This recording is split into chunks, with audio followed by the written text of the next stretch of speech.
Hello everybody, this is the Vigilant Soldier, and I wanted to actually do a quick video on you on the specific topic because, well, this is a very important topic because today we live in a world which worships money so much. So what I'm doing is, the topic is, what does the Bible say about money? Now let me just read this Bible verse for you in 1 Timothy chapter 6 verse 10. It says, "For the love of money is the root of all evil, which while some coveted after, they have erred from their faith, and pierced themselves through with many sorrows." Now, this is not saying that, like, money is evil. It's not saying that money is the root of all evil. It's saying the love of money is the root of all evil. The very love of it. So, money in itself is neutral. Money is not good, and it's also not bad. It's just there. Money is just neutral. It's in between. It's not good or bad. It's a thing. It cannot be good or bad. Same applies to any object. Like a gun, it's not good or bad. A gun, you can do lots of good things with it, like protect yourself. If you get what I mean, you can protect yourself with a gun. But you can also do bad things like kill someone. Now I understand people say, well, what if you kill someone protecting yourself? Well, the point is, self-defense is a very, very important thing. Because you can also use the gun to protect your family. If you get what I mean. And the thing with cars can be used for good things like getting to places, but they also can also be used for bad things like running people over. Same goes with technology. Every single thing in the world, you can use it for a good or bad thing. I'm pretty sure with everything on the planet, you'd be able to think of something good to do with it, but something bad you could do with it. Things are neutral. Objects like this are neutral. Money, it's a neutral thing. You can do good things with money.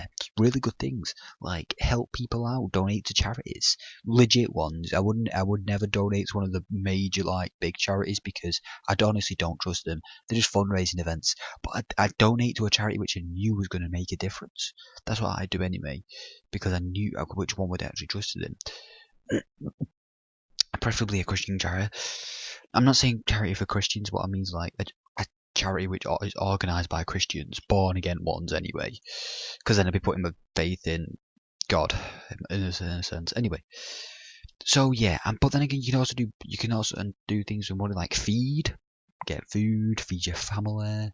You can even go and visit a nice holiday. And yeah, it might sound like fleshlight. What I mean is, like, you can buy a Bible. That's the best thing you could use money for. Like, you can go on a holiday and explore nature, discover the world, you know what I mean? Spend time with God.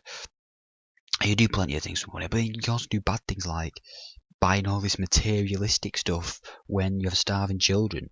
We could be donating to them, like buying, like, I don't know, some sex toys which would be sexually immoral, like buying very bad videos and stuff like that, pornography. You could do bad things with money just as well as you could do good things. It's just, these days we have lots of, oh yeah, you can also use money to pay for wars. You know what I mean? Like, there's so many bad things, and drugs and stuff like that. See, money, this world, it does bad things with money. A lot of people do bad things, and it's such a sad thing. Cause if everybody in the planet who had a lot of money used their money to for other people, for like poor people, then I guarantee now there would not be as many like people dying as like over the world, like of starvation as there are. And by the way, there is a depopulation agenda, whether you believe it or not. The people, the governments, they can afford to save all poverty, but they're just choosing not to because they have a depopulation agenda and they just see us as useless eaters.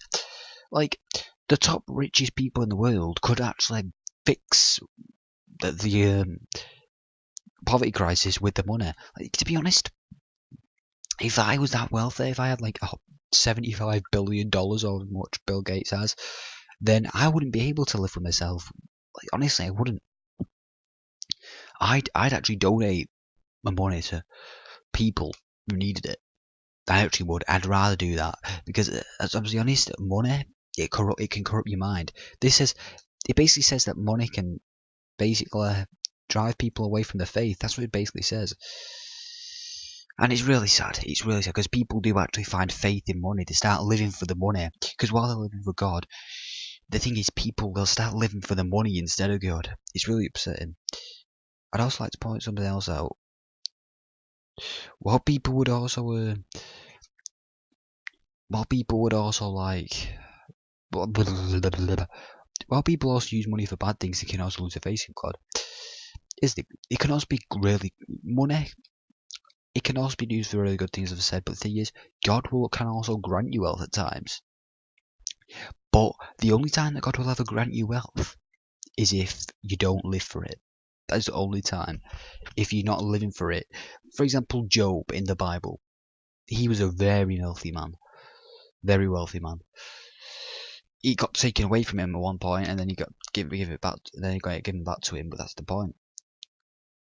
Job was wealthy, and he was in the Bible. It speaks of him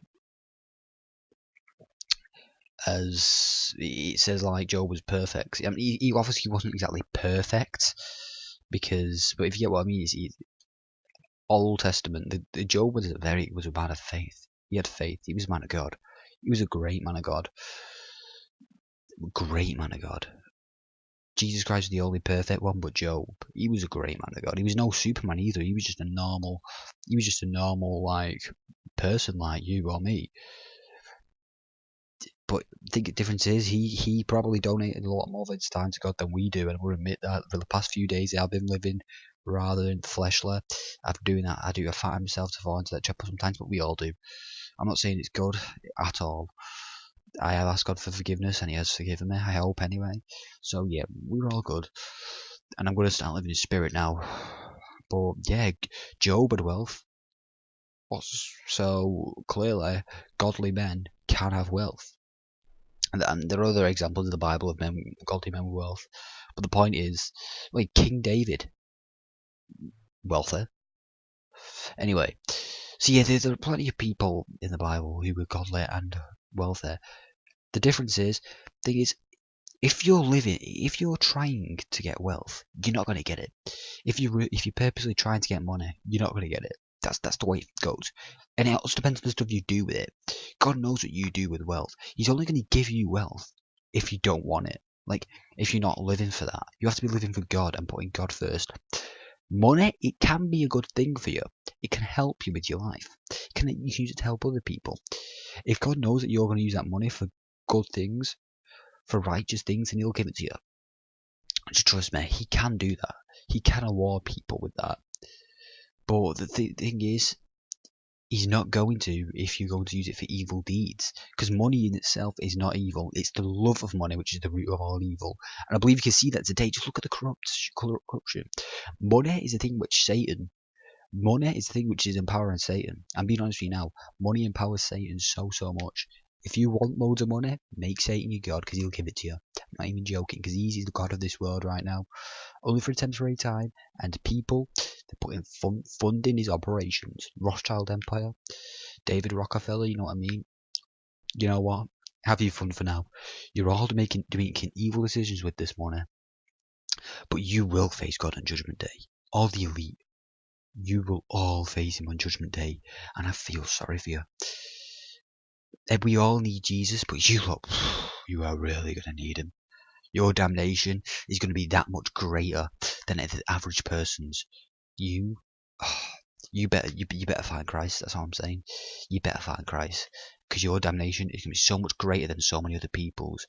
You are going to be crying so much when you're standing right before God, begging Him to forgive you.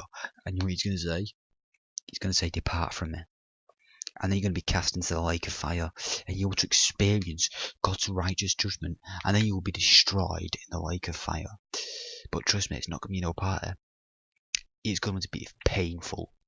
It will burn. I'm saying to you right now, everybody, anybody who lives for money or loves money, don't. Live for God, love God. And if you do happen to be a wealthy person and you're living for it, and you're loving it, don't. Use that to help a poor, starving child in Africa.